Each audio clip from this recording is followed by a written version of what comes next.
Él es Enrique García.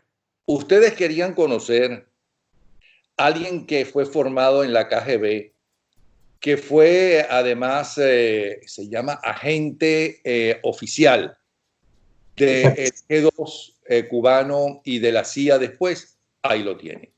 Por lo tanto, él nos puede decir exactamente cuál es el verdadero poder y cuál es la verdadera efectividad tanto de la KGB y su origen, como del G2 cubano y su origen. Bienvenido entonces, como de la CIA también. Bienvenido entonces. Lo escuchamos. Napoleón, muchas gracias por compartir estos momentos conmigo. Bueno, le prometo que yo no voy a ser como los interrogadores de la KGB, de la CIA y del G2. Yo voy a escuchar nada más, prácticamente. Adelante. Resumo primero, doy un antecedente para que se comprenda mejor. Lo que se conoce como G2 cubano o Departamento de Seguridad del Estado de Cuba es un conglomerado de varias agencias de la seguridad cubana que fueron integrando a principios de los años 60, específicamente en el año 61, que integra los más importantes los voy a mencionar, ¿no? Uno era el aparato de contrainteligencia cubano, o sea, lo que era la Dirección General de Contrainteligencia, que hoy en día es la Dirección de Contrainteligencia, que es un aparato gigantesco, que es lo que conoce el pueblo de Cuba y lo que conoce la mayoría del mundo, que es el aparato represor en Cuba, que cuenta en la actualidad con alrededor de 100.000 oficiales en todo el país, un aparato de los más grandes del mundo, que es el que controla y reprime la sociedad cubana. El otro órgano, que es el que yo provengo, la seguridad cubana, era la Dirección General de Inteligencia, que hoy en día es Dirección de Inteligencia, que es el aparato de influencia y penetración en el extranjero del gobierno cubano, que típicamente opera con cobertura diplomática, con coberturas comerciales o con coberturas ilegales.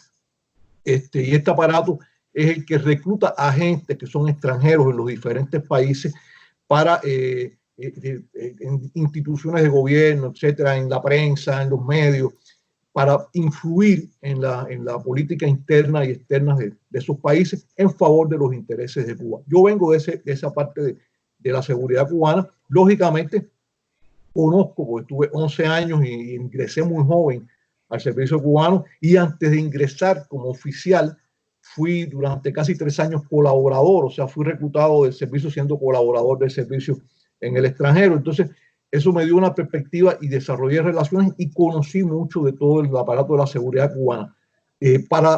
Paralelamente a eso, debo decir, yo fui formado por el aparato, el servicio de inteligencia de la KGB soviética. Yo pasé la escuela de oficiales que había para la inteligencia cubana en Moscú, o en las afueras de Moscú, a 45 minutos de Moscú, en el año 1980-81. Tuve un año ahí. En esa academia se entrenaban todos los años 28 oficiales de la inteligencia cubana, y después, años más tarde, en el año 86, 85, 86, fui seleccionado también para pasar la escuela para jefes de la inteligencia cubana en esa misma academia en Moscú por un periodo de 6 meses. O sea, pasé 2 academias, mi formación en inteligencia fue completa, dada por los soviéticos. Dirigí en los 11 años que estuve en la inteligencia cubana, dirigí el trabajo de la inteligencia cubana sobre 7 países de América Latina. Lo digo rapidito en orden. Dirigí el trabajo de la inteligencia cubana contra Perú, contra Chile, Uruguay, Paraguay, Brasil y Ecuador. Dicho esto, voy a los antecedentes de lo que es la seguridad cubana. Como todos sabemos, el aparato Perdone que le interrumpa, vamos a decir quién es usted, porque a los 17 años es que empieza a trabajar en Perú, en el consulado cubano en el Perú. Pero es que usted viene de una familia donde especialmente su padre era marxista. Era de los pocos cubanos que eran marxistas en la época supongo yo, de la dictadura de Batista. Y que a ustedes los cubanos les pasó un poco como a nosotros los venezolanos. Quisieron salir de Guatemala porque evidentemente los últimos años de Batista, en vista de los atentados que había y que vivía fundamentalmente del azúcar y del turismo, y los atentados eran especialmente en La Habana, la represión fue mayor. pero salieron de Guatemala a Guatepeor, como nosotros con Chávez, salimos de Guatemala a Guatemucho peor. Usted fue marxista desde su formación en su casa, fue marxista. Luego nace en el año 1958, es decir, a un año del triunfo de Fidel Castro y su gente. Es decir, que usted se formó, su infancia y adolescencia fue bajo la educación, eso que llaman revolucionaria.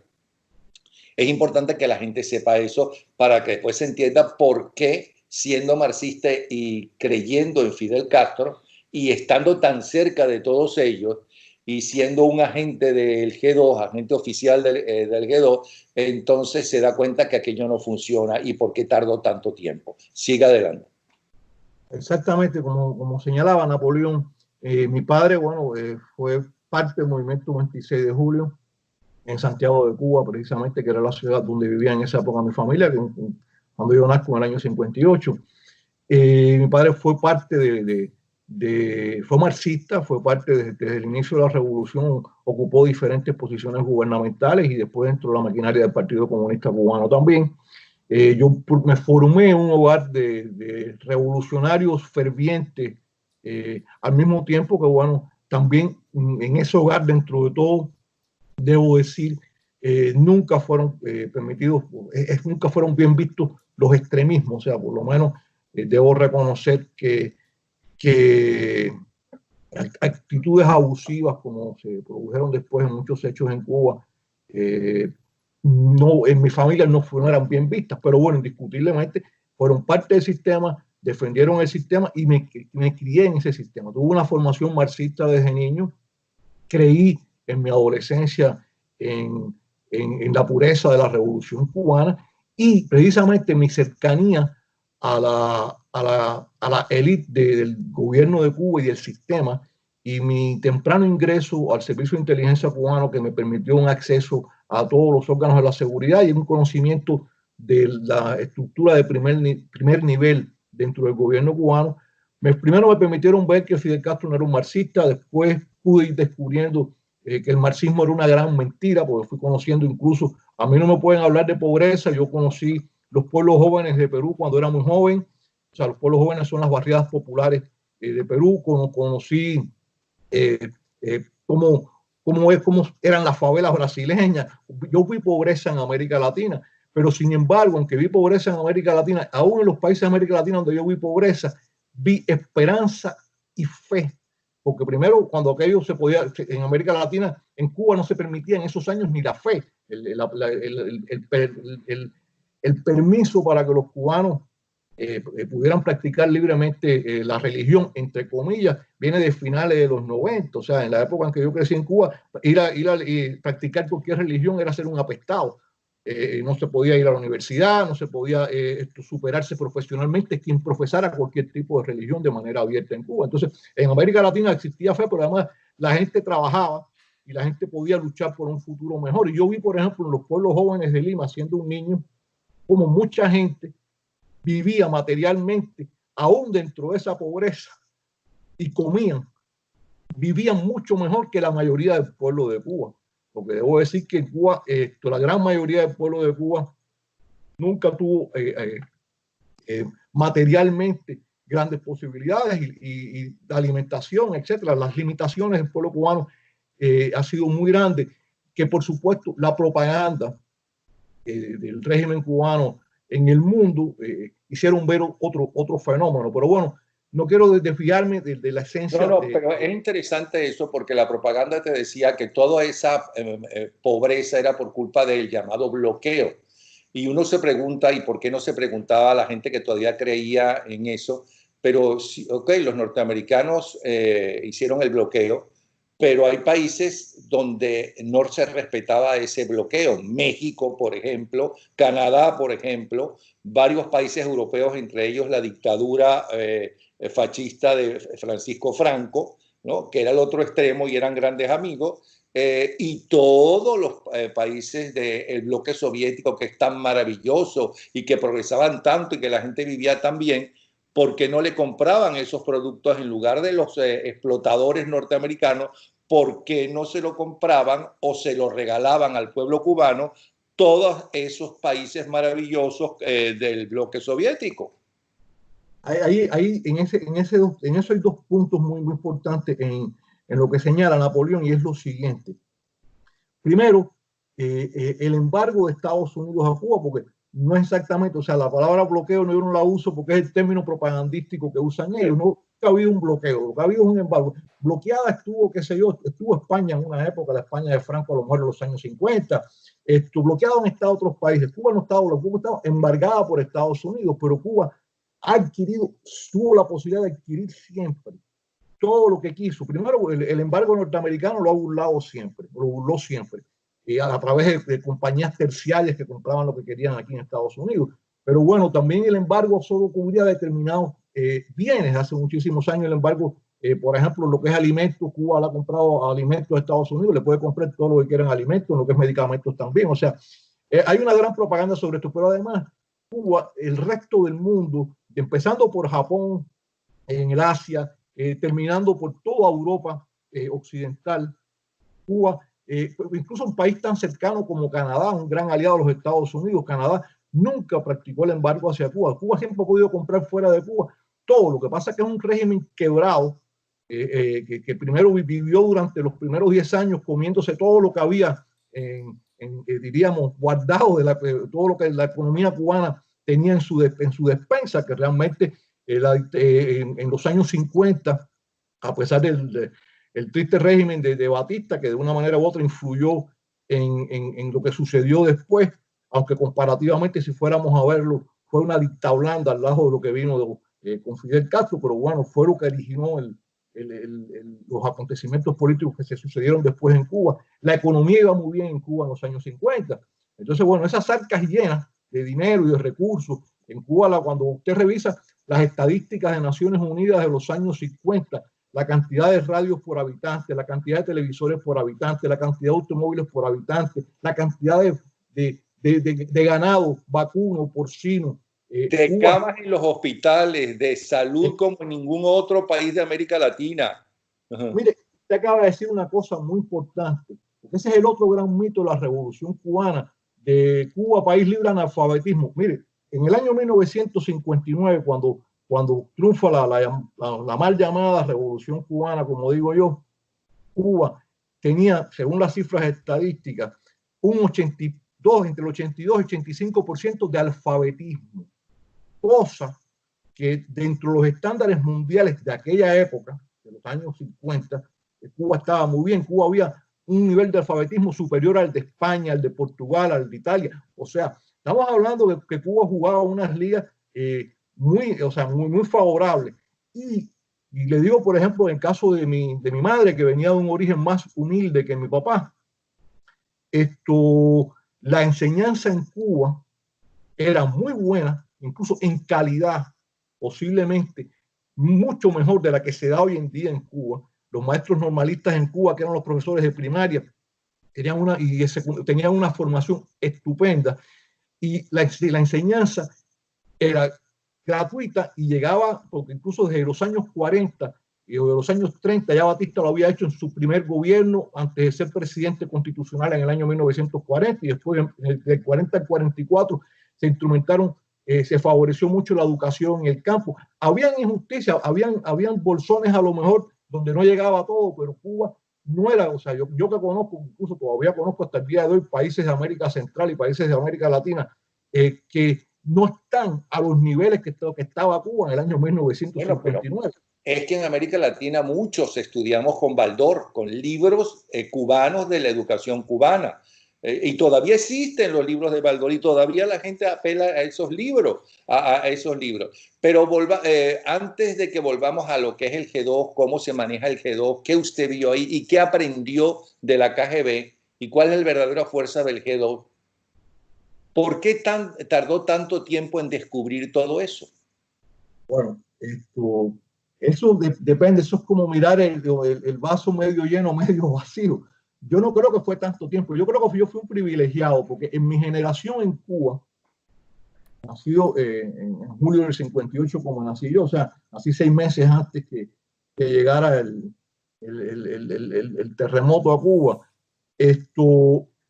los que crecimos en Cuba, crecimos ensimismados en una propaganda y encerrados en un lavado de cerebro, que es el término que yo no entendía qué significaba lavado de cerebro, lo entendí muchos años después, en el cual realmente cuando usted leía Granma, cuando usted oía la radio, cuando usted veía la televisión, cuando usted se fue, el sistema educacional en Cuba, enseguida los libros de texto cambiaron por completo, se enseñaba a leer a la gente, o en las escuelas ya, viva Fidel, abajo el imperialismo yanqui, los americanos eran los malos, o sea, la visión del mundo y el acceso informativo en Cuba, en aquella época estamos hablando de ni soñar de la internet que surgió años después, que aunque en Cuba sea muy pobre, ya hoy en día por lo menos la gente tiene más acceso, o después con los años, realmente el acceso informativo era muy pobre. Entonces en Cuba, a menos que su familia no fuera, compartiera con las ideas, con el sistema, que hubo mucha gente en Cuba que no, yo tuve compañeros que venían de familias que no eran revolucionarias y sin embargo no todo el mundo se fue de Cuba. Cuando yo estuve en la escuela primaria donde yo estudié, más del 60% de mis compañeros desde kindergarten hasta sexto grado, más del 60%, sus familias emigraron hacia los Estados Unidos fundamentalmente en los años 60. Sin embargo, hubo más de una oleada. Sin embargo, al mismo tiempo hubo otros que no se fueron del país y la familia un poco los obligaba, les sugería que se integraran, porque la visión del mundo en aquella época era que tal vez el comunismo llegaba a implantarse en el mundo entero. Y además no todo el mundo está listo para emigrar, los venezolanos mismos comprenden ese fenómeno hoy en día mejor que nadie. Entonces, en ese contexto yo crezco, me formo, yo, a diferencia de los jóvenes de mi país que nada más estaban viendo a eso, o viendo eso, en el año 75 tuve la oportunidad mi padre fue asignado a trabajar en Perú para el gobierno cubano y tuve la oportunidad de conocer Lima, Perú, que en ese momento estaba inmersa en una revolución iniciada en el año 68 por el general Velasco Alvarado y luego que fue luego derrotado por el general Francisco Morales Bermúdez en julio del 75. Pero a pesar de eso, a pesar de que era una revolución en muchos aspectos muy radical, la reforma agraria de los militares peruanos fue gigantesca, incluso fue más grande que la que se hizo en Cuba. La confiscación de los medios de comunicación, los medios en Perú se confiscaron los medios de comunicación y se les repartieron a los sindicatos.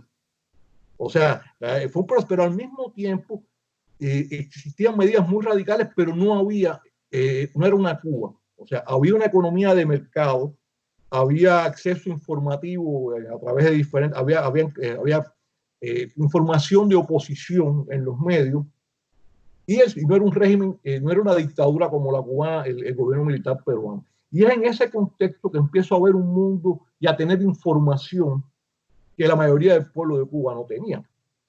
Luego, en la propia inteligencia, cuando fui reclutado y ingreso como oficial de la inteligencia cubana, después de un proceso de selección que demoró varios meses, en el año 78, cuando ingreso a la inteligencia, comprendo y tenía acceso a la información que la mayoría del pueblo de Cuba no tenía. Leía los cables internacionales, tuvo un acceso privilegiado informativamente.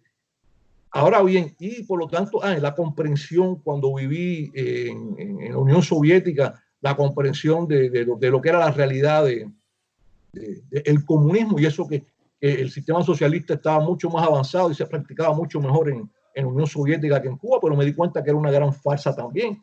Yo compartí en la Unión Soviética desde con niveles muy altos de oficiales y jefes de la KGB, hasta con gente de pueblo en la calle, en las actividades prácticas que realizábamos, y me di cuenta de la gran falsedad del sistema marxista y cómo el mismo, en definitiva, el marxismo puede haber sido una linda idea utópica por completo como parte de sus raíces, pero desde un inicio manipulada por seres que lo que quisieron fue utilizar esa ideología para apoderarse del poder y gobernar de por vida sin trabajar. O sea, es una gran farsa desde mi punto de vista. Comprender eso me llevó años, pero después caí en un dilema. Cuando ya en mis primeros 20, a los pocos años de haber pasado los 20 años, comprendo que era la falsedad del sistema marxista, comprendo estudiando que el marxismo era una gran mentira. Cuando comprendí todo eso, estaba atrapado en otra realidad. Mi padre era parte del gobierno, o sea, fue un funcionario del gobierno cubano. Yo era un oficial militar, porque la Dirección de Inteligencia era parte del Ministerio del Interior, fue parte del Ministerio del Interior. Si bien tenía un estatus privilegiado, viajaba, estudié mucho también, hice la universidad, yo me gradué de abogado en Cuba también, etcétera. Al mismo tiempo, si yo expresaba mis ideas, mi destino era un paredón de fusilamiento. Si yo hacía algo contra el régimen, mi destino era un paredón de fusilamiento. O sea, en Cuba, la gente ya, cuando llegaba donde yo llegaba, dice, enfrentarse al gobierno era el delito de traición. Entonces, tomar la decisión no era fácil, además, con otra consecuencia. El día que yo tomara la decisión que tomé de desertar y colaborar con los servicios de inteligencia norteamericanos, las consecuencias que iban a caer sobre mi familia iban a ser muy grandes, como sucedió después, ¿no? Pero bueno, lo asumí, porque en determinado momento desprecié tanto ese sistema, desprecié tanto la gran mentira en la que me había formado, que en determinado momento lo único que me interesaba era hacer algo para tratar de destruir ese sistema, para ver si un día Cuba podía ser mejor. Era muy joven y yo cuando deserté tenía 31 años. Era una decisión muy difícil, pero bueno, la tomé y fue un proceso de maduración que demoró años, pero repito, o sea, no creo que me demoré tantos años, creo que para haber crecido dentro de eso tuve la oportunidad que no tuvieron muchos otros. Conocí muchísima gente dentro del gobierno cubano, conocí muchísima gente, y esto se conecta con lo que vamos a hablar después de la eficiencia del servicio cubano y su omnipresencia y poder único. Y conocí mucha gente dentro del aparato de la seguridad de Cuba, dentro del ejército cubano y dentro del Partido Comunista Cubano, que no coincidían y que no estaban de acuerdo con el sistema. Pero el sistema no tenían otras alternativas, era su medio de vida, tenían papá, tenían mamá, tenían abuelos. Salirse del sistema era difícil, tomar la decisión de desertar, o era la única, en mi caso, la única posibilidad, porque si hacía algo dentro de Cuba, iba a ser asesinado. Esto no es fácil, no es fácil. Entonces, esa es mi evaluación, ¿no? Sí, además, estando fuera de Cuba, ya no tenía esa cosa porque era un pico de plata de Fidel Castro, que siempre prometía, si te portas bien, si podemos seguir, gracias a la revolución, los próximos 5 años o el próximo año lograremos tal cosa y tal cosa y tal cosa. Un poco lo que le dicen a los católicos, si te portas bien y no pecas o te arrepientes de tus pecados y te mueres, vas al cielo. Pero si no, no. Porque es que yo creo que los artistas me acaba de hacer recordar a las conversaciones de mi padre en mi casa cuando yo era niño y los discursos de Fidel. La gente se cree en el mundo que Fidel le prometió a los cubanos el sacrificio a cambio de nada. No. Yo crecí en una Cuba en la cual Fidel se planteaba que en el año 68 Cuba iba a tener un nivel de desarrollo superior al de los países europeos, que en el año 70 la leche iba a correr por las calles y los quesos íbamos a tener más leche y más queso que Holanda, que en el año 72 todo iba a estar liberado, que en el año antes del 80 Cuba iba a ser el comunismo puro, donde todo el mundo iba a tener todo lo que quisiera. Fidel le prometió al pueblo de Cuba el reino de la abundancia y lo que repartió fue cada vez más miseria. Pero el reino de los cielos en la tierra, el reino de los cielos en la tierra. Exactamente. Ahora vamos, como buen cubano, habla y habla sabroso. Pero bueno, espérense, tenemos un tiempo limitado. Ahora, ¿qué aprendió, qué le enseñaron en la KGB y en qué consiste? ¿Cuál es el esquema de trabajo del KGB? Que además viene de los zares, de otros dictadores, ¿no? De otros tiranos como fueron los zares, porque los rusos sí es verdad que no pasaron de una dictadura a una tiranía como ustedes los cubanos. Ellos pasaron de una tiranía de los zares a una tiranía de los marxistas comunistas. Cuéntanos cómo es ese esquema, qué le enseñaron. Eso es muy importante aclarar porque a veces, y es lo que pasa cuando se habla incluso de la inteligencia rusa hoy en día y de la eficiencia de la KGB, que la KGB como tal y su predecesora, la checa, fundada por Edmundo Yersinki al principio de la Revolución de Octubre, fueron muy eficientes porque el sistema era eficiente. Tal y como usted acaba de señalar, la eficiencia de la KGB se debe a que la Rusia zarista tenía el mejor sistema de servicio de inteligencia del siglo XIX, y ese aparato de inteligencia y contrainteligencia que tenía el zarismo lo heredó la llamada revolución bolchevique, porque se sentaron sencillamente con los jefes y oficiales de la inteligencia zarista y le dijeron: o trabaja con nosotros o te matamos. Y bueno, a partir de ahí ellos heredaron un know-how, se diría, muy bueno en cuanto a calidad de aparato de inteligencia.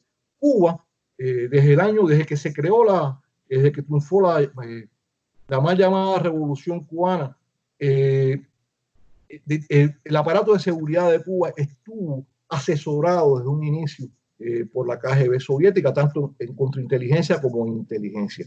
Ahora, aquí yo debo subrayar algo que es de suma importancia que llegue a todos los venezolanos, que son muchos los que lo siguen, y es el siguiente: si bien el aparato de contrainteligencia cubano y el aparato de inteligencia cubano es bueno profesionalmente, académicamente, está muy bien entrenado, muy bien formado históricamente, también parte de su eficiencia se debe más, no siempre ha sido o se corresponde con la profesionalidad. ¿Qué quiero decir con esto para no enredarla mucho?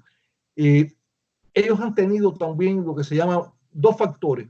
Uno, el factor de cuando uno crea el mito de que alguien es muy bueno, de que alguien es omnipresente, de que alguien es como cuando le dicen que, bueno, que nuestro Señor Jesucristo, Dios lo está viendo todo en todas partes. Bueno, ellos elevan exactamente lo mismo, o sea, de que ellos son. Entonces en Cuba se creó desde los años 60.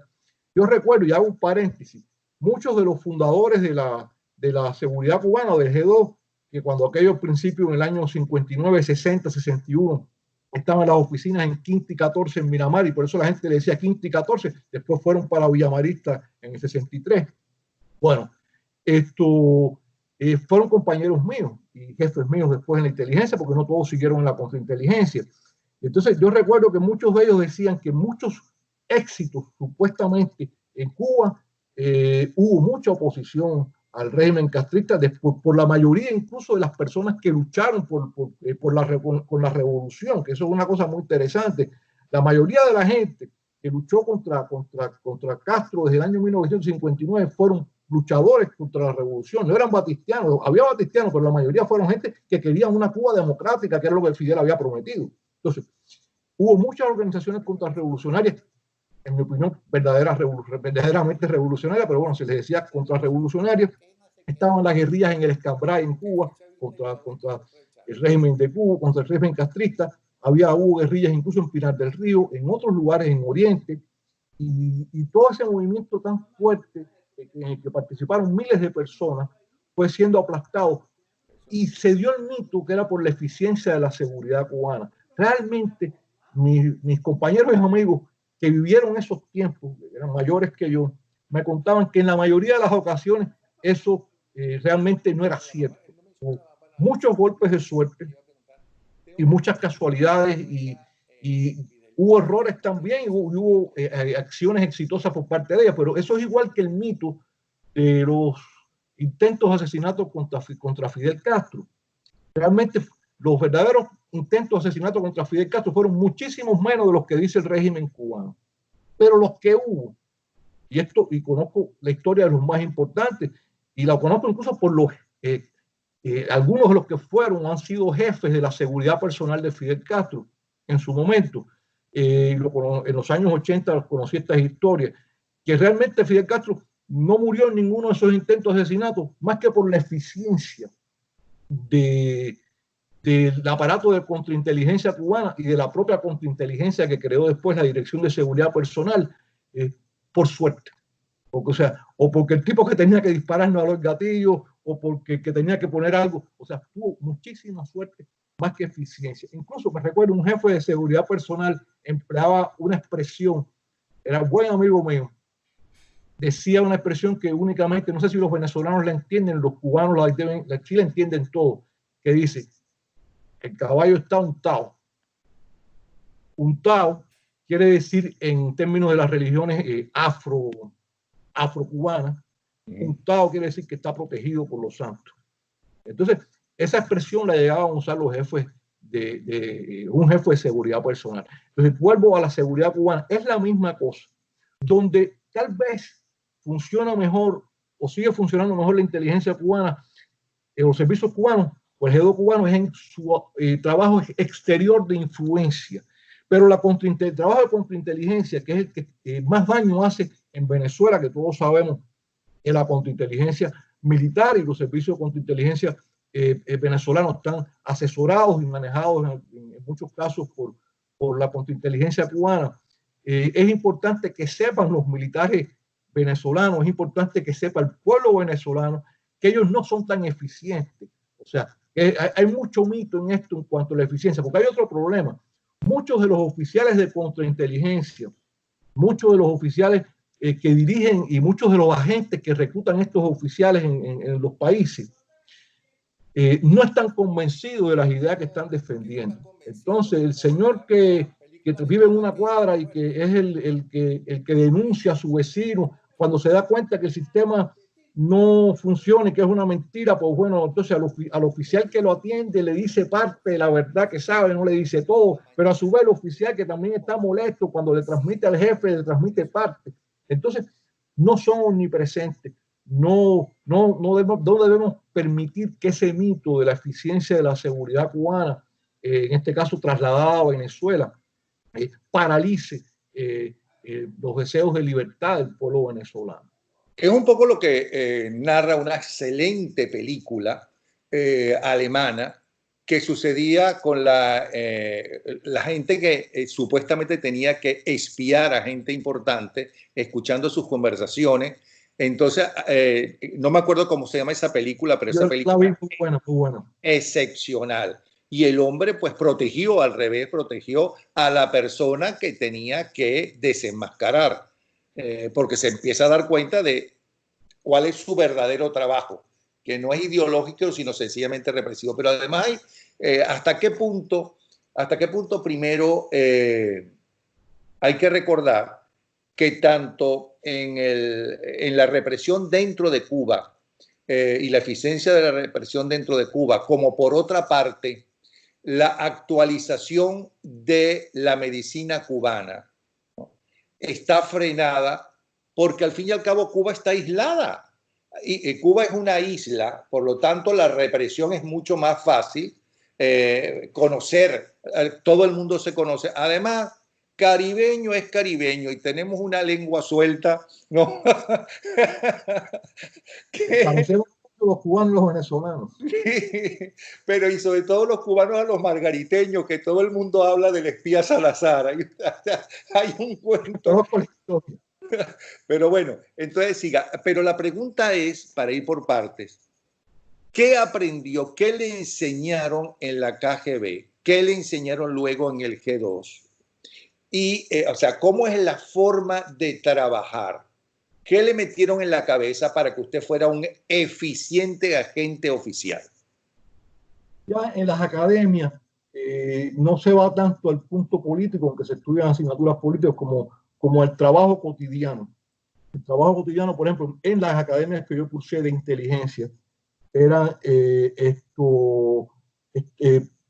en asignaturas, ¿no? Todos bien estatuidos, con nombres, con categorías, etcétera, reclutamiento de personas, estudio de personas, qué se debe estudiar de una persona para reclutarla, las motivaciones que se usan para el reclutamiento. En el caso de los extranjeros que se reclutan a la inteligencia cubana son la política ideológica, la moral psicológica, eso es un eufemismo soviético, traducido del soviético del ruso al español. La moral psicológica no es nada más que el chantaje, que se usa todo tipo de chantaje para reclutar a las personas, y la material, que es el dinero. El dinero o las especies, porque a veces la material no necesariamente es el dinero. Entonces, la psicología operativa. ¿Qué es eso de las especies? ¿Qué es eso de las especies?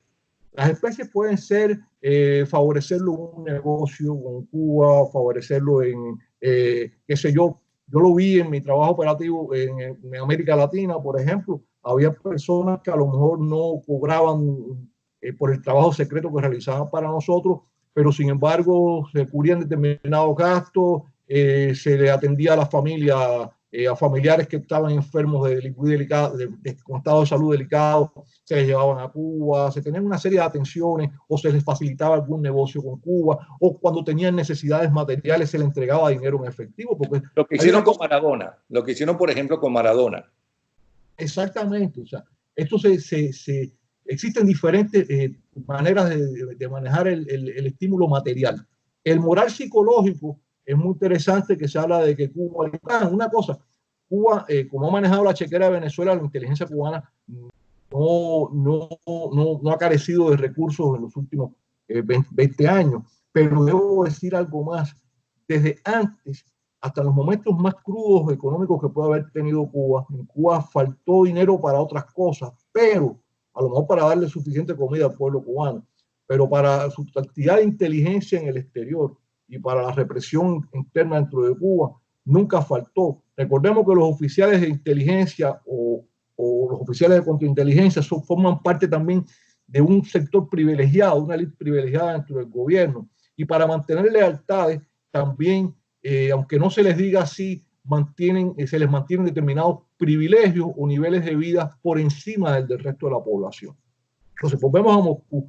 Están también estas categorías, por ejemplo, cuando se estudia una persona, las señales son las personas que se identifican, que pueden tener posibilidades de inteligencia, motivaciones y características para el trabajo de inteligencia. Cómo se va poco a poco estudiando una persona, cómo se llega al momento de reclutamiento. También se dan conferencias, por ejemplo, de las situaciones políticas de los diferentes países, desarrollo de los servicios de inteligencia occidentales, Estados Unidos, Canadá, países de América Latina, Europa. Todas estas conferencias las transmitían, las impartían coroneles y generales de la KGB con una vasta experiencia operativa en todos los países del mundo. Muchos de ellos hablaban español, otros las ofrecían a través de intérpretes que teníamos permanentemente con nosotros. Además de que aprendíamos cierto ruso para las actividades operativas en la calle. Estudiábamos también vigilancia, contravigilancia, eso es chequeo y contrachequeo en la isla cubana, que eso lo hacíamos en las calles de Moscú, de detectar vigilancia sobre nosotros, realizar vigilancia, estudiamos técnica operativa, todos los recursos técnicos que se pueden utilizar desde cámaras ocultas, micrófonos ocultos, cuántos instrumentos de espionaje se utiliza. Estudiamos micropuntos, que son sistemas de comunicaciones muy sofisticados, que se usan en las comunicaciones impersonales con los agentes que están reclutados, escritura secreta, embutido, toda la parte técnica operativa del trabajo de la inteligencia que es compleja, registros secretos. O sea, técnicamente estudiamos muchas cosas. Y en el terreno operativo, todo el trabajo de reclutamiento y de psicología operativa es muy importante y se estudiaba muy profundamente. Eso, en términos generales, eso fue lo que diríamos, lo más significativo de las academias. ¿Y cuáles eran, según estas enseñanzas, las personas de mayor interés para reclutar? ¿Qué tipo de profesión o qué tipo de personalidad? Eso es fantástica esa pregunta, Napoleón, porque la gente se imagina Cuba. Voy a poner un ejemplo, el trabajo de Cuba contra los Estados Unidos, que se ha visto a lo largo de los años que ha sido un trabajo muy fuerte, y la gente identifica el trabajo de Cuba, del Servicio Cubano de Inteligencia contra el exilio. No, contra el gobierno de los Estados Unidos ha sido muy efectivo. Cuba ha logrado importantes penetraciones en la comunidad de inteligencia norteamericana. Pero entonces, ¿quiénes son de interés de la inteligencia cubana en un país? Bueno, todos. Como por ejemplo, si vamos a Estados Unidos o a la Venezuela antes de Chávez, por ejemplo, en el caso de la inteligencia, blancos de la inteligencia cubana son la presidencia de la República, o sea, lugares donde se quieren penetrar, el Congreso con sus dos cámaras, en el caso que es un Congreso bicameral, los ministerios, las Fuerzas Armadas, los aparatos de seguridad, los medios de comunicación, radio, prensa, televisión, los círculos académicos, etcétera, etcétera. Toda la sociedad es blanca. Pero entonces, reclutar agentes en todos esos lugares es muy importante para el servicio de inteligencia. Cuando usted ve, por ejemplo, las campañas que realizan en círculos académicos mucha gente a favor de Cuba y propagandizando la educación cubana, la salud de Cuba, muchas veces fueron campañas orquestadas por la inteligencia cubana y transmitidas a través de agentes de ellos, que a través usan a otros tontos útiles que hay en muchos lugares para darle repercusión a esas campañas publicitarias. También, y esto es parte del fenómeno, porque también en el caso de la gestura de Cuba, existe, un ejemplo que no quería que me pasara, organismos internacionales. Yo dirigí en la inteligencia cubana a 2 agentes que fueron mucho mayores que yo, además, que aunque eran de origen latinoamericano, hicieron carrera en Naciones Unidas, en Nueva York, como personal plantilla de Naciones Unidas, desde los años 60. Esos señores, los 2, llegaron al rango de embajador de Naciones Unidas, y ambos llegaron a ser delegados personales, uno de apellido Valcárcel Gavilán y el otro, ahora me voy a recordar el nombre.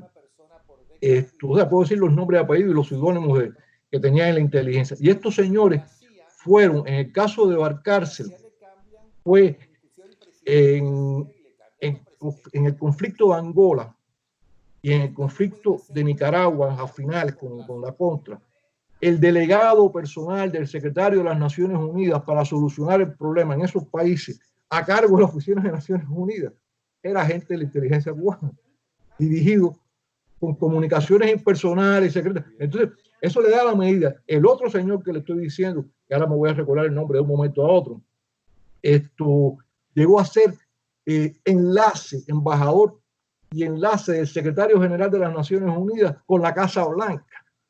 Entonces, se podrá imaginar los niveles de penetración que Cuba llegó a tener en este país. Entonces, todos estos son agentes de la inteligencia cubana, o sea, agentes reclutados por oficiales de la inteligencia cubana como yo, y además estos casos que estoy diciendo no me los contaron, yo tuve los expedientes en las manos, yo los dirigí por otras razones durante un periodo de tiempo, así que conozco bien, por eso conozco los nombres de las personas y sé lo que hicieron. Y en el caso de uno, por ejemplo, que llegó a ser enlace del secretario general de las Naciones Unidas con la Casa Blanca, se le pagaban mensualmente $5,000 que se entregaban cash en los baños de Naciones Unidas en Nueva York.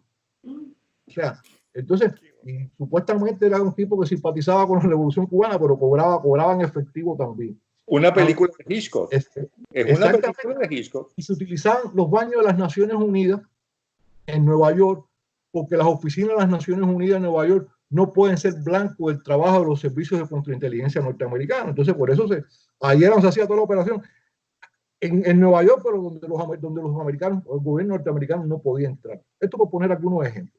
Pero, sin embargo, para la inteligencia, estoy hablando de agentes muy importantes, pero todo el mundo sirve para el trabajo para la inteligencia. Si usted no tiene posibilidades de inteligencia, usted trabaja, por ejemplo, en un registro civil, usted puede proporcionarle a la inteligencia cubana información de nacimientos, de documentación, etcétera, etcétera, que después utiliza el departamento ilegales de la inteligencia cubana para construir documentación e identidades falsas a futuros oficiales ilegales de la inteligencia cubana. Y para el movimiento de subversivos en el mundo se utilizaba mucho de esa documentación. Si usted trabaja en inmigración, usted puede facilitar evidencia a la inteligencia cubana para la fabricación de pasaportes falsos, para el movimiento de terroristas en el mundo o para la fabricación de documentación para oficiales ilegales. Si usted trabaja en un cementerio, usted puede proporcionar información muy valiosa, porque usted puede certificados de defunción con edades y lugares de nacimiento de personas que pueden ser utilizadas para construir identidades falsas de ilegales cubanos. Cuba tiene un departamento ilegal muy interesante sobre el cual conozco bastante en la inteligencia. Eso por una parte. Si usted no tiene eso, pero usted tiene usted puede ser un agente buzón. ¿Qué cosa es un agente buzón? Un agente buzón es, por ejemplo, usted vive en Lima y tiene una casilla postal. Yo lo recluté, y todo aceptó trabajar para la Revolución Cubana. Y entonces hay un agente, yo por ejemplo, yo tenía un agente en Chile, cuando yo dirigí el trabajo contra Chile, cuando aquello en épocas del gobierno del general Augusto Pinochet, no había embajada cubana, lógicamente, ni se podía atender a esa gente en Chile. Se le veía una vez al año en un tercer país, estoy hablando de uno de los agentes que yo atendía. Entonces, nosotros lo dirigíamos desde Cuba por radiofonía, que eran mensajes numéricos que se le enviaban por la madrugada por onda corta.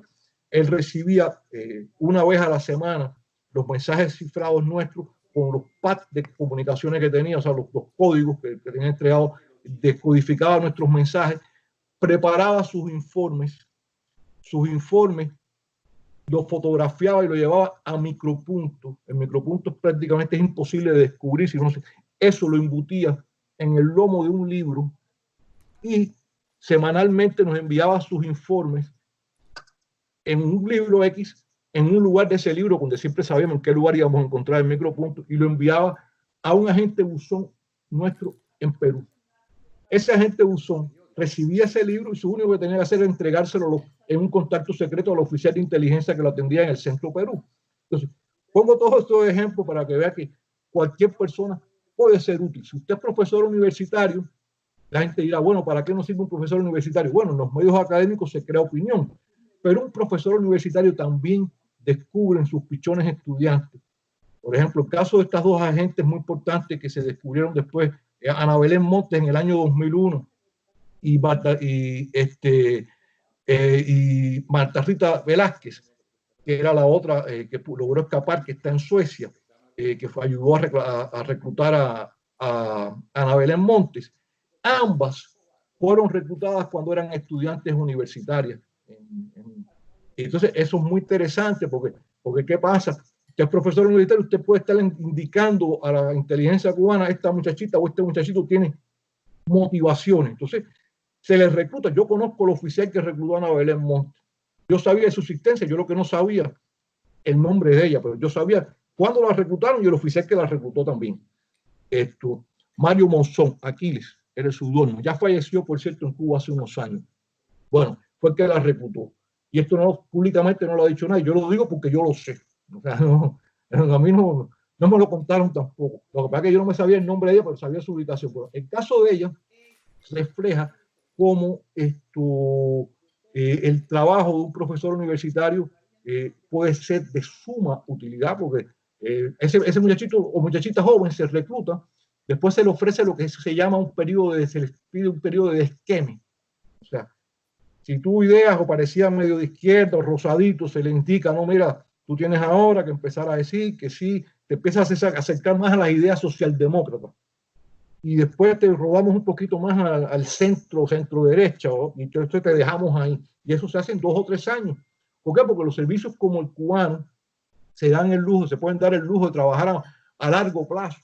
Entonces un agente se puede reclutar hoy, a lo mejor no tiene que estar en el lugar que uno lo quiere que llegue, sino lo reclutan mucho antes y lo proyectan. Y a lo mejor no llega y en 5 o 6 años llega donde se quiere. Eso es el caso, por ejemplo, de un reclutamiento muy particular, en mi opinión, no de la inteligencia cubana, que lo hayan ayudado. Eso es como lo que yo llamo, podrás ver personas que no estén de acuerdo conmigo, pero es lo que yo puedo llamar como Fidel Castro se dio cuenta del prospecto que podía hacer Hugo Chávez y alimentó su ego, alimentó una serie de características, y porque vio que Hugo Chávez era el hombre que podía darle lo que le faltaba a él, que era el dinero para poder llevar su proyecto continental. Cuba estuvo interesada en Venezuela, o Fidel Castro estuvo interesado en Venezuela desde el año 59. Sí. Cuando le planteó a Rómulo Betancourt ¿no? O sea, sí, a Rómulo le dijo, que Rómulo Betancourt le dio una patada en el culo. Exactamente. Bueno, me extendí demasiado, pero creo que no, está perfecto y seguro a la gente le interesa muchísimo. Además, hay algo importante, que para reclutar no importa la edad y que no solamente eran los cubanos los que vigilaban quién podían reclutar. Los polacos hacían lo mismo, es decir, los diferentes países. Ahora, usted pasa después a la CIA. La CIA creo que tiene sus limitaciones que no tiene, por ejemplo, la KGB o que no tiene el Servicio de Inteligencia de Corea del Norte o de Cuba. O sea, puede trabajar tan bien y tan maquiavélicamente como el G2 cubano. Bueno, yo cuando deserto, después del periodo de debriefing que me realizó la Comunidad de Inteligencia Americana, trabajé durante 10 años como consultor de la Comunidad de Inteligencia Americana. O sea, fui consultor pago de la Comunidad de Inteligencia Americana. No, o sea, no estuve propiamente en la Comunidad de Inteligencia, no fui oficial de la CIA ni fui oficial del FBI, pero fui consultor, fui asesor pago de todos ellos, con mi conocimiento de inteligencia y de operaciones que existían. Por lo tanto, trabajé en operaciones de carácter clasificado con agencias norteamericanas durante años. Por lo tanto, conocí bastante al trabajo de inteligencia norteamericano.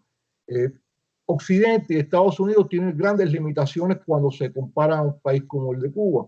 Primero que todo, está la legalidad. O sea, hay un sistema legal y hay normas que hay que respetar. O sea, ellos no trabajan con la impunidad que trabaja el servicio cubano porque tienen que respetar determinados códigos. Pero hay otro problema. La comunidad de inteligencia norteamericana y específicamente su servicio de inteligencia, porque aquí la libertad es tan grande qué sé yo, el servicio de contrainteligencia norteamericano prácticamente es más anticriminal que otra cosa y de contraespionaje, porque aquí no se controla la sociedad para nada, es una sociedad libre. Pero bueno, como puede ser en muchos países de América Latina y del mundo. Pero en el caso de la inteligencia, ellos tienen, la otra limitación que tienen es que trabajan a periodos cortos. O sea, cada administración, cada partido político que arriba a la presidencia tiene su agenda, tiene sus intereses, y eso hace que la comunidad de inteligencia norteamericana tenga que focalizarse en muy cortos periodos de tiempo. Y el trabajo de la inteligencia no siempre permite eso. La comunidad de inteligencia norteamericana, yo he conocido a decenas de oficiales de diferentes agencias de la comunidad de inteligencia norteamericana y he trabajado con ellos. Tienen magníficos oficiales, tienen gente muy buena, o ha tenido gente muy buena, pero trabaja con muchas limitaciones en el orden que estoy diciendo, que eso hace que la efectividad de su trabajo no siempre sea la mejor, ¿no? Yo pienso también, mira, hay casos como que a lo largo de la historia se ha mostrado que tal vez por esta razón la visión a largo plazo, por ejemplo, yo recuerdo, para mí fue muy fácil, y lo digo sin soberbia y lo digo sin ánimo de lastimar a ningún querido venezolano. Yo quiero mucho a los venezolanos, me siento muy cerca del pueblo venezolano. Desde muy temprano del arribo de Chávez a la presidencia en el año 99, ganó en el 98, pero asumió a principios del 99, si no me equivoco. Yo vi claro lo que iba a pasar en Venezuela. Esa la vi venir y yo recuerdo a mis amigos venezolanos. Yo trabajé después que dejé de ser consultor de la comunidad de inteligencia americana. He trabajado en el sector privado muchos años en asesorías, en investigaciones, etcétera. Es a lo que me dedico además. Y eso me dio mucho contacto siempre con mucha gente de Venezuela. Y me recuerdo que me decían, no voy a decir la expresión, vale, no nos va a hacer a nosotros lo que Fidel Castro le hizo a ustedes. Todos estaban convencidos de eso. Y yo le decía, bueno, eso te imaginaban los cubanos en el 59, o sea, y una serie de señales, el conocimiento de cómo operaba Cuba, y yo estoy convencido que eso no lo vio la comunidad de inteligencia norteamericana. O sea, no se dieron cuenta de eso. Y creo que no se dio cuenta, si no se dieron cuenta los propios venezolanos, no se dio cuenta cuando se dieron, cuando la gente despertó, ya el monstruo era demasiado poderoso. Ahora, el monstruo era demasiado grande.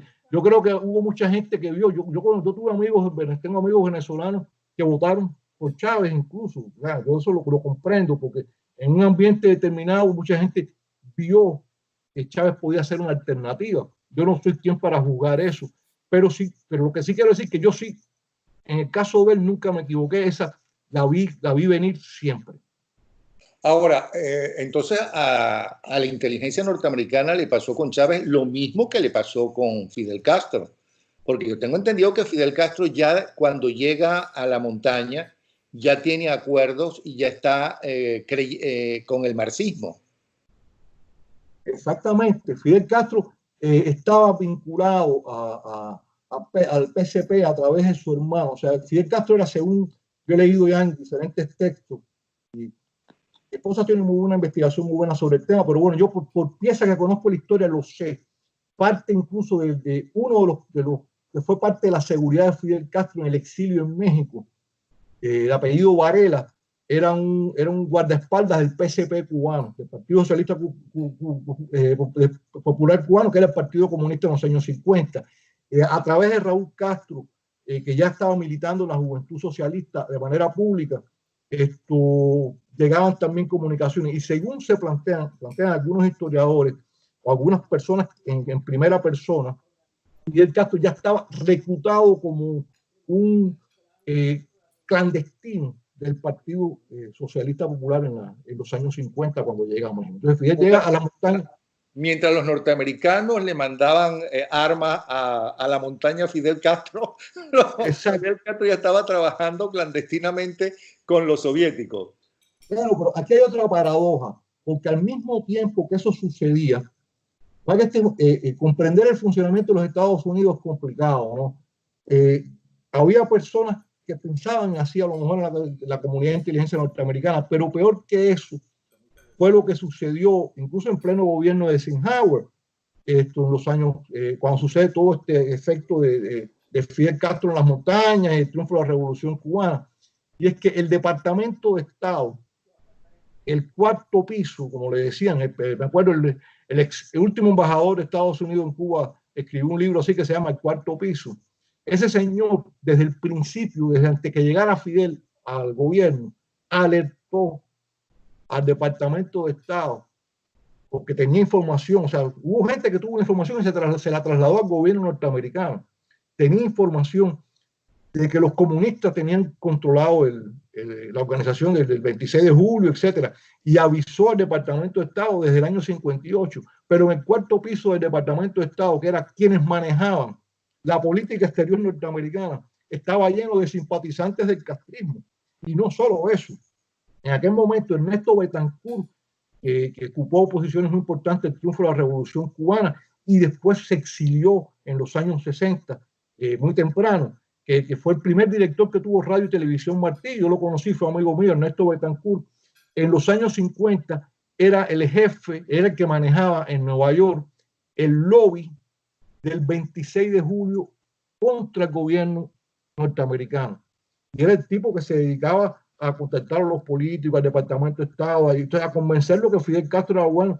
Y la ingenuidad y las ideas de izquierda posiblemente, o muy liberales, de funcionarios del Departamento de Estado, hicieron que la administración de Eisenhower no comprendiera, porque incluso hasta un hermano de Eisenhower estuvo cabildeando a favor de Fidel Castro. Entonces, Estados Unidos, y es parte de lo que le pasa a Occidente, no, es muy difícil. Por eso yo digo, los países, los regímenes dictatoriales como estos, hay que, en cuanto dan la primera señal, hay que despalillarlos, porque, como digo yo, hay que sacarlos de la palestra por antidemocráticos, porque los sistemas democráticos, ni de los países más ricos, tienen la capacidad innata de poder enfrentarse a maquinarias totalitarias como esta. Okay, pero entonces hay una cosa que le pregunto. Ya me dijo usted que es ingenuidad. Bueno, gravísimo entonces para un cuerpo de seguridad y para la seguridad de la primera potencia mundial. Pero, ¿por qué no aprenden? O sea, ¿por qué después de todo eso se vuelve a repetir y se vuelve a repetir? ¿Por qué la gente de Obama creyó como la gente anterior, los republicanos con China, que porque invertir dinero en Cuba o en China iban a dejar de ser comunistas, sino por el contrario, fortalecer esos regímenes y esas dictaduras? ¿Por qué no aprenden? No entiendo. Mire, Napoleón, yo eso puedo decir, lo sufro constantemente, pero lo he aprendido a entender. O sea, usted acaba de decir un ejemplo muy interesante que es el caso de China. O sea, la política de ping-pong que creó Nixon con Henry Kissinger en los años 70 en relación a China, buscando dividir la supuesta unión de China con la Unión Soviética. Luego hay que reconocer que Nixon no es quien restablece las relaciones con China. Nixon empezó el juego, pero quien restableció relaciones con China y rompe relaciones con Taiwán fue Jimmy Carter. O sea, que bueno, de las tantas barbaridades que hizo ese señor, que pues la historia lo juzgará como uno de los peores presidentes de la historia de los Estados Unidos. Pero volviendo al tema, eso demuestra, en mi opinión, y yo he leído libros de Kissinger, he leído libros de otras personas que defienden esa política en relación a China. Señores, yo no sé, yo me formé en Cuba comunista, que incluso coqueteó mucho en los años 60. Fidel coqueteó mucho con los chinos, hasta que los soviéticos le apretaron la clavija con el petróleo, y entonces él, pero conozco bien lo que pasó, y yo cuando estudié en la Unión Soviética, en las academias de la KGB, China era vista como un país enemigo. O sea, se estudiaba entre los países contra los que había que trabajar, China era un país enemigo, y para Cuba, desde el final de los 60, China se convirtió en un país enemigo, tigre de papel, como decía Fidel Castro. Bueno, entonces, ¿qué sucede? Quien conozca historia sabe que las relaciones entre la Unión Soviética y China ya estaban destruidas desde los años 60. O sea, incluso había habido enfrentamientos fronterizos no públicos, pero se sabía, había una relación tensa. O sea, los chinos y los soviéticos ya estaban fajados entre ellos. Y China era un país socialista muerto de hambre. O sea, con muchísimo menos poder económico y recursos porque no tenía el petróleo de la Unión Soviética. A los chinos lo que había que haberlos dejado, en mi opinión, yo no soy político, pero lo digo, pero soy un analista, había que dejarlos solos. China sola tenía que entrar por el hilo. ¿Qué sucede? China se lanza en su transformación económica y Occidente, empezando por los Estados Unidos, son, como yo digo, los que crearon el monstruo. O sea, ¿por qué? Porque no había necesidad, a China se le debía haber impuesto, tú quieres ser capitalista, bueno, pues entonces haz democracia. Pero no llegaron al extremo de permitir y aupar que toda empresa que no fuera tecnológica, que era lo que le interesaba en ese momento a los Estados Unidos, se fuera con toda su maquinaria, alquilaran los Boeing o aviones gigantescos y llevaban sus maquinarias, esas empresas norteamericanas, a China porque la mano de obra era más barata y además que el gobierno norteamericano no lo veía con malos ojos. Yo esa la vi, la sufrí, recuerdo, ahora acabas de decir una cosa también que a mí me dolió mucho. Yo estaba en esa época, vivía en Virginia, ya yo había desertado cuando los sucesos de la plaza Tiananmen, que una administración republicana, incluso con George Bush padre, en la cual se da este fenómeno y no hubo ninguna reacción de los Estados Unidos contra un gesto, una masacre de la magnitud. A mí me pareció eso, eso sí me parece un gesto de doble moral, porque y eso lo discutí con empresarios norteamericanos y cubanos norteamericanos que ya en esa época tenían pequeñas factorías en China. Y yo le decía, yo no comprendo cómo tú puedes tener una factoría en China y al mismo tiempo decir que luchas por la democracia en Cuba. Si el chino lo que se ha instalado es un capitalismo monopolista de Estado con mano de obra barata, en el cual los capitalistas norteamericanos han hecho su gran lobby sobre el gobierno, hicieron su gran lobby sobre el gobierno para que se les permitiera irse de aquí, instalarse. Entonces, cuando hablamos de globalización, yo creo en la globalización entre iguales. Pero cuando uno hace globalización, primero con una dictadura, pero además entre desiguales, donde no hay derechos, no hay sindicatos, no hay derechos sindicales en China, los trabajadores chinos no ganan lo mismo que los trabajadores norteamericanos, el dinero sirve para fortalecer la dictadura. Cuando uno suma todas esas cosas, me parece hasta desde un punto de vista amoral que se haga por puro interés económico, porque en definitiva se está faltando, o sea, no se le está reconociendo el derecho a los trabajadores chinos a todo aquello que debería tener un trabajador. Eso es lo mismo que si lo comparamos con los trabajadores mexicanos o hondureños, con el que sea. En el caso de China, peor porque es una dictadura.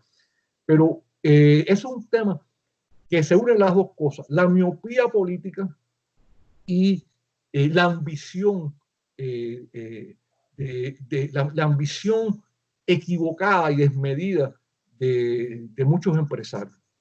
Antes de terminar esta primera parte, porque hay que hablar del G2 en Venezuela y todo ese tipo de cosas, espero que usted convenza a la persona para que nos hable mañana exactamente del G2 en Venezuela en este momento.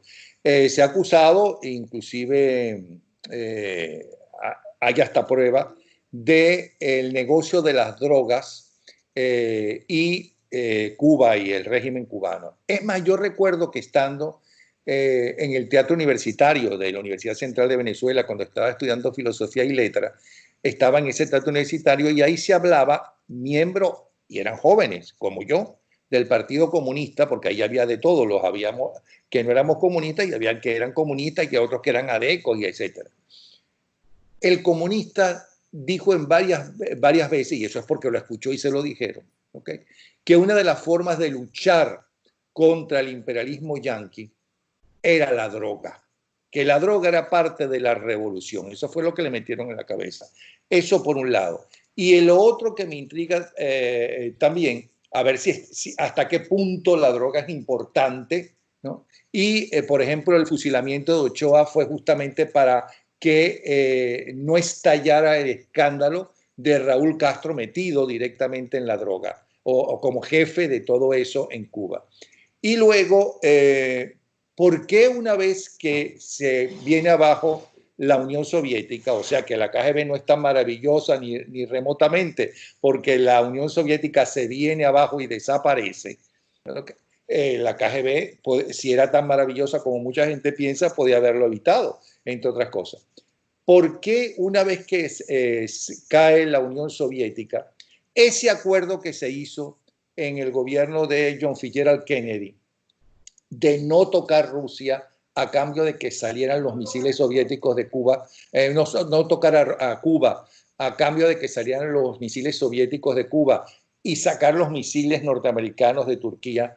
¿Por qué, viendo que Cuba es el principal centro de inestabilidad y de subversión en el continente americano, por qué no acabaron con eso?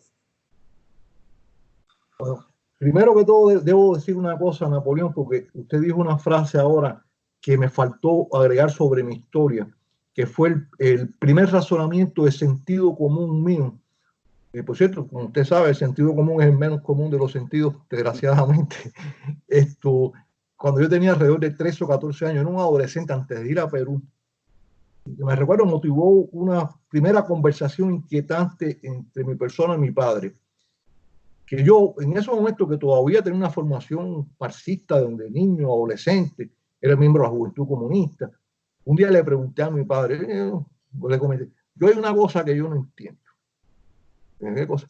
¿Por qué si nosotros somos los buenos y ellos son los malos, los norteamericanos no vienen para acá, o los alemanes de Europa Oriental no van para Europa Occidental, o sea, o los de Europa Occidental no van para Europa Oriental, porque supuestamente, si nosotros somos los buenos, ¿qué pasa con los gringos? Los gringos son masoquistas, porque y es sentido común, o sea, por eso fue, o sea, el muro de Berlín se construyó para que los alemanes de Alemania comunista no fueran para la otra Alemania. Los balseros iban de Cuba para Estados Unidos, pero no en sentido contrario. Entonces, del infierno capitalista nadie huía, todo el mundo huía del paraíso socialista. Eso fue una de las cosas que me sembró una semilla bien importante. Yendo al tráfico de drogas ahora. Cuba, por lo que yo conozco, que no fue mi especialidad, pero bueno, sí conocí gente y tuve mucha información. Fidel Castro estuvo metido en el tráfico de drogas desde que estaba en la Sierra Maestra. Se plantea, claro, se plantea que Guillermo García incluso, Guillermo García no, hay otro comandante de la revolución que tengo que recordar el nombre, tal vez la persona que posiblemente ustedes entrevisten mañana se recuerda, no fue Guillermo, fue otro de los comandantes muy importantes de la Sierra Maestra, que era de origen, era campesino de la Sierra Maestra. Su labor profesional era el transporte de marihuana. O sea, manejaba las producciones de marihuana que había en Cuba, que eran en la Sierra Maestra, y según se plantea, eso fue una de las tantas fuentes de ingresos que hubo en la Sierra, el tráfico de marihuana ya en aquella fecha, según he leído. Debo profundizar más, pero he escuchado. Después, en los años 60, yo sí he leído también Checoslovaquia y otros países, y ya en Cuba, la comprensión de que la droga no solo es un negocio económico, la droga, y ese análisis yo lo escuché en Cuba, la droga era un instrumento, como usted señalaba, para destruir a la sociedad norteamericana. O sea, era un vicio del capitalismo, pero que ayudar al desarrollo de ese vicio conllevaba la destrucción de la juventud o de elementos de estatus importantes de la sociedad norteamericana y de los principales países y los principales países occidentales. O sea, ese fue, en mi opinión, la justificación ideológica, política, estratégica que siempre le dieron países como Cuba y países de Europa del Este. He leído que estuvo desde Rumanía, Hungría, Checoslovaquia. O sea, participaron en el narcotráfico. Ahora bien, en el caso cubano, le añadimos a el factor posiblemente con gran importancia, el aspecto económico, pero otra cosa, la vinculación de Cuba, en el caso de la FARC y en Colombia, del M-19 y del otro grupo subversivo colombiano, el ELN, exactamente. El M-19 desaparece después a finales de los 80, principios de los 90, y se integran a la vida civil en Colombia, pero bueno, el ELN que todavía sigue vigente y que fue formado por Cuba. Estos grupos y dirigidos por Cuba, que tuvieron vínculos con Cuba desde el año 59, prácticamente porque la FARC es tan antigua casi como la Revolución Cubana, tiene muchos años de creada. Países que eran grandes productores de cocaína, como el caso de Colombia, el negocio ya no solo era dinero y descomponer la sociedad norteamericana, sino también operaciones de compra de armas y de equipamiento bélico para los grupos subversivos en Colombia se hacía con especies, o sea, en este caso pues, se pagaban con cocaína. Y entonces Cuba facilitaba también, facilitó. Incluso la cocaína no siempre pasaba por Cuba, pero pasaba muchas veces por aguas internacionales cubanas, por aguas nacionales de Cuba. Cuba le permitía a los lancheros que traían la droga o a las avionetas que traían la droga hacia Estados Unidos utilizar el tráfico aéreo, o sea, el espacio aéreo cubano y el espacio marítimo para el traslado de las drogas a los Estados Unidos a cambio de armas y a cambio de equipamiento para los grupos subversivos en Colombia. Y más de un capo de la droga vivió tiempo en Cuba. Por supuesto. Y entonces vivieron tiempo en Cuba y además se sabe, por ejemplo, figuras como el general Manuel Antonio Noriega, quien conocía, yo tenía la información en el momento que deserté, a diferencia de lo que ha escrito mucha gente, yo puedo garantizarle que Noriega estaba colaborando con el servicio de inteligencia cubano desde la época en que los americanos todavía creían que trabajaban para ellos, o que los ayudaba a ellos. O sea, Noriega siempre traicionó a los Estados Unidos y durante muchísimos años trabajó muy estrechamente vinculado con el servicio de inteligencia cubano. Y incluso el general Abrantes, que llegó a ser después ministro del Interior y fue que cayó defenestrado y preso en la causa número 2 del 89, era el que atendía directamente a Manuel Antonio Noriega. Y Manuel Antonio Noriega incluso tenía firmado acuerdos secretos de asesoramiento de inteligencia y contrainteligencia con Cuba, oficiales, firmados para trabajar contra las bases norteamericanas desde el año 1984, 85. Entonces, y Noriega fue un patrocinador durante muchísimos años, desde principios de los 70, de las operaciones de narcotráfico en la región y el tráfico de armas ilegales en la región. Vamos a hablar ahora de Noriega, ¿no? Pero explico esto. Hay un conjunto de cosas en las cuales para mí es obvio. Incluso después los sandinistas que Cuba definiría fue la gestora de la llamada revolución sandinista, y del gobierno sandinista del 79, de julio del 79 al 90, los sandinistas se metieron también en el tráfico de drogas. O sea, se plantea de que Estados Unidos acumuló muchas pruebas, igual que acumuló pruebas contra Raúl Castro a principios de los 80 y contra el jefe de la Marina cubana, Santa María Cuadrado, y contra Ravelo, el embajador de Cuba en Colombia. Ese endemic que se paró aquí en los Estados Unidos, ese caso judicial, también se obtuvieron muchas pruebas en los años 80 de la participación de Nicaragua en el tráfico de drogas y de Daniel Ortega, por razones que nunca alcanzaré a entender, y evidentemente Estados Unidos siguió acumulando pruebas sobre el tráfico de drogas en Cuba. ¿Qué provoca el escándalo de la causa número 1 del 89, la detención de Ochoa y la posterior, Ochoa, Tony LaGuardia y su equipo, y la posterior detención de un mes después de General Abrahante, ministro del Interior, y un grupo de jefes de direcciones del Ministerio del Interior y personal allegados a ellos? Bueno, en mi opinión, habían dos personas claves en Cuba para manejar, por la información que yo tenía y por lo que conozco además, el tráfico de drogas. Se manejaba desde dos ángulos, con el apoyo de las Fuerzas Armadas, como es lógico, o sea, de Raúl Castro. Uno era el general Abrahante, de su época viceministro, porque era un tipo, como pocos, con una confianza absoluta de Fidel Castro, y manejaba muchísimas operaciones turbias del régimen cubano. Pocas personas han tenido el acceso a Fidel Castro y a la ascendencia sobre Fidel Castro que tuvo el general Abrahante Fernández, a quien conocí. La otra arista importante del tráfico de drogas era Manuel Piñero Lozada, el comandante Piñero, con su Departamento de América. Fue fundador en su época de la inteligencia, el Departamento de América. Cuando salió la inteligencia se creó Liberación Nacional y después se creó el Departamento de América. Piñero, porque Piñero manejaba todos los grupos subversivos en la región y en otras partes del mundo. Entonces, estas dos figuras conocían del tráfico de drogas. Y, por supuesto, las Fuerzas Armadas, que eran quienes brindaban el apoyo aéreo y marítimo a las operaciones de narcotráfico, o sea, Raúl Castro.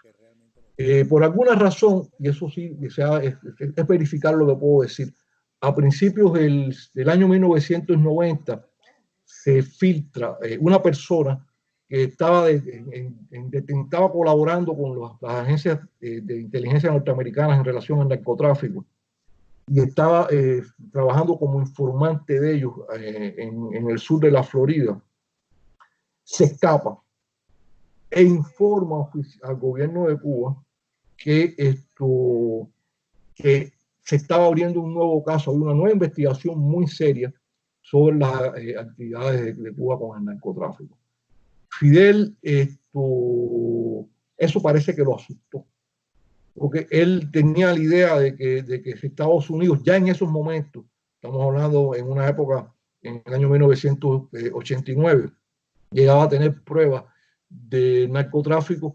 Esa sí podía ser una razón en un nuevo caso. Pero eso que usted está diciendo se sabe. Yo he escuchado eso. Se ha escrito sobre el tema, pero se ha escrito incluso desde el principio, porque hay una cosa que sucedió que es pública también y nadie la menciona casi nunca, y es que en febrero, marzo del 89 se filtra por una agencia de noticias internacionales otro dato. En el momento que se escapa este señor, se filtra el dato del Departamento de Estado, de que el Departamento de Estado tenía información, o sea, había información clasificada sobre este mismo caso contra Cuba. O sea, y eso salió a la palestra pública, paralelamente al escape de este señor aquí. Entonces, estas cosas parece que los pusieron a correr a Fidel, y Fidel, esto es un eufemismo lo que hizo, ordena al ministro del Interior, Abrahante Fernández, que además es que él sabe que está haciendo narcotráfico por órdenes de él, a que abra una investigación. Y el ministro del Interior, esto salió después en el propio libro Causa número 1, 89, que preparó Cuba a la carrera y publicaron en el juicio de Ochoa, terminó en junio, lo hicieron en junio, a Ochoa lo fusilan y a su ayudante, a Tony LaGuardia y a su segundo, Padrón, lo fusilan en el 13 de julio o sea, un mes después prácticamente del juicio. Y estoy dando la fecha porque esto es interesantísimo. En el momento en que se inicia el juicio, o sea, se inicia todo este proceso, Tony LaGuardia era miembro además del alto mando del Ministerio del Interior. Ese departamento que llaman Departamento Moneda Extranjera, y que se dijo en su momento que era parte de la inteligencia, eso es falso. El departamento ese de Tony LaGuardia nunca fue parte de la inteligencia cubana. Tony era un ente independiente que manejaba ese negocio subordinado directamente al ministro del Interior. Y parte de su negocio eran las operaciones ilícitas estas de tráfico de droga. Además había fabricación de cigarrillos, falsificación de cigarrillos americanos en Cuba, falsificación de whisky, o sea, manejaban una serie de negocios ilegales y algunos menos y otros de violación para violar el embargo norteamericano. Entonces, Tony LaGuardia fue citado a esa reunión como miembro del alto mando cuando Abraham te informa que hay una investigación. O sea, pero los mismos tipos que están parte de la investigación, que están siendo supuestamente investigados, formaron parte de esa farsa, fue un circo. Entonces, ¿qué pasa? Cuba incluso ha creado, fabricó la mentira, y esto yo no tengo la evidencia, pero yo lo he investigado y sé que fue así. Que Fidel ha dicho que todo se descubrió por la flamante investigación de la contrainteligencia militar. Eso es falso también. La investigación, la contrainteligencia militar cubana no tenía ni los recursos económicos ni la capacidad humana para realizar un trabajo investigativo sobre todos los efectivos estos y de vigilancia sobre Ochoa, sobre todos estos miembros del Ministerio del Interior, etcétera. Ese trabajo técnico lo hizo la propia dirección técnica de la contrainteligencia cubana, dirigida por el general Manuel Fernández Crespo, cuando aquello. Falleció hace poco en Cuba y nunca cayó preso, por cierto. Entonces, evidentemente, según mi investigación, lo que se produjo fue un quiebre de lealtades en Cuba. O sea, determinada gente, cuando se crea este ambiente, se filma, porque se hicieron operaciones fílmicas, se filma una reunión en casa de un ministro, era Diócrates Torralba, creo que era ministro de Turismo en esa época. En casa de un allegado Diócrates Torralba se filma una reunión social con tragos y eso, donde estaba Ochoa, estaba Tony LaGuardia, y empezaron a hablar más de Fidel Castro. Entonces, eso parece que complicó las cosas, porque alguien le reportó al ministro del Interior y, según lo que he podido investigar, evidentemente el ministro del Interior no le reportó eso a Fidel Castro, según parece, y lo denuncia y se lo informó a Raúl Castro. Entonces parece que Raúl le dio la queja a Fidel. En fin, Fidel en determinado momento no sabía hasta dónde iba a llevar la investigación. Esa es mi evaluación. Y sobre la marcha, cuando sale Ochoa hablando, cuando le hacen un registro secreto, esto sí es al ayudante de Ochoa, encuentra de casualidad una tarjeta que él le había mandado a la familia cuando fue a Medellín, a Colombia. Y ahí salta cuando lo interrogan de que había ido a ver a Pablo Escobar a Medellín. Y entonces ahí pasa algo que está fuera de la jugada. Primero, Ochoa está hablando más de Fidel Castro. Después, Ochoa está organizando una operación de narcotráfico en la que no ha sido autorizado por nadie. O sea, porque Abraham estaba autorizado, pero en LaGuardia todos estaban autorizados, pero él no está autorizado, él la estaba haciendo por él. Incluso no para tomar dinero, porque los generales se corrompen en el mundo occidental por dinero, pero en esa época Ochoa tenía poder, que era más importante que el dinero en Cuba. Ese dinero posiblemente lo quería para darle beneficio a los oficiales de las Fuerzas Armadas, a comprar cosas.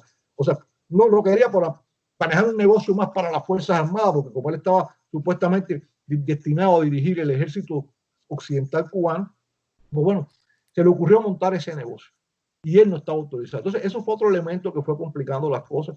Después, en mi opinión, la caída en desgracia de Abraham fue porque Abraham, incluso en el momento que se da la condena a Ochoa, yo no creo que Fidel pensaba destituir a Abraham como Abraham de ministro del Interior, sino sencillamente Fidel Abraham, que sí tenía ciertas lealtades o lealtades que Fidel no tenía nunca, no debe haber aceptado o debe haberle discutido a Fidel la posibilidad del fusilamiento a Antonio LaGuardia, porque en definitiva él sabía que Antonio LaGuardia había estado en el narcotráfico autorizado por él y a su vez él estaba autorizado por Fidel. Y entonces eso Fidel no le debe haber gustado. Y conclusión, con todo esto, con todo estos fusilamientos y con toda esta cosa, Fidel lo que hizo fue lavar la cara para decir yo no tuve nada que ver con esto. Pero sí. Ok. Apasionante todo lo que está diciendo. No le puedo insistir con la segunda pregunta. Será en otro programa. Hasta aquí hemos conversado. Bueno, hemos escuchado a Enrique García, que fue agente oficial cubano formado por la KGB, trabajó para KGB, trabajó para el G2 y para la CIA en Occidente. Pero mañana tenemos la segunda parte, el G2, ¿qué está haciendo realmente en Venezuela? Para lo cual cuento que a usted le den por segunda vez en su vida el sí, la persona con la cual estamos contando. Porque si no contamos con usted para que nos lo diga. Ok. Correcto, Napoleón.